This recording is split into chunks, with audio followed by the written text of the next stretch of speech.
So let's bring in former NASA astronaut Terry Hart. Dr. Terry Hart, thank you so much for joining us this afternoon. What an incredible day. I first want to get your take on how are you feeling as a former astronaut seeing all of this going on today? I'm very excited, Bane. It's a wonderful thing for all of us on Earth here to share vicariously with the astronauts as they prepare to leave for the moon. So it's a very exciting day. It's incredible. And I know for yourself, and correct me if I'm wrong, but I believe you've spent over 150 hours in space yourself, right? I was on one of the very early space shuttle missions. We did the first rendezvous of the shuttle program and the first repair of a satellite called Solar Max, which studied weather on the sun. Wow, incredible. And for you being up in space, what was that like? Oh, it's an amazing experience. I trained for 2 years, for that particular mission. And when you get a chance to go up there and look down on the Earth and see the thunderstorms moving by and the mountains and the seas, we live on a beautiful planet, and it's really a privilege to be up there in space and be able to look down upon it. Wow, that's amazing. Not many people get to say they actually witnessed that. That's incredible. And so a little bit about the weather. I mean, obviously, we've been talking about this 80% chance of go forecast when it comes to the weather. How much does weather weigh in on your mind as an astronaut when a launch like this is happening? Well, we watch it, of course, but it's not up to the astronauts to make that decision. Right. One of the more subtle things that occurs occasionally, this time of year especially, is the launch trajectory will go right through the jet stream.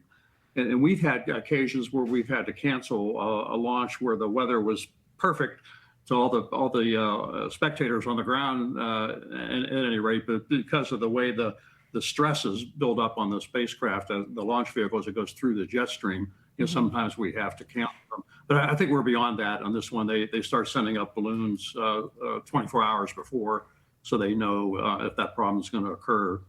Yeah, they're watching it very, very carefully, and they have been all week long. And, how significant is Artemis II in the history of human spaceflight? What do you think this mission unlocks for the future? It's a big deal. I mean, we're shaking down the spacecraft here to make sure the rocket, the service module, and the Orion capsule are all working well. That's why this is a little different. It's very unusual to have a 2-hour launch window. It's because they're spending the first day in Earth orbit.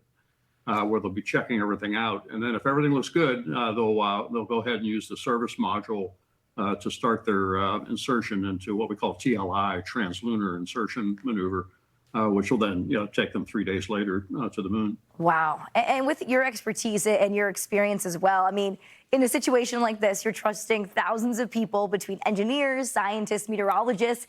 How do you mentally process that risk when you're, going to be launched into space? Well, that's the purpose of our training, Blaine, and we go through so much training. We meet literally hundreds of scientists and engineers that help train us, but they're also the ones that are designing the mission and preparing it.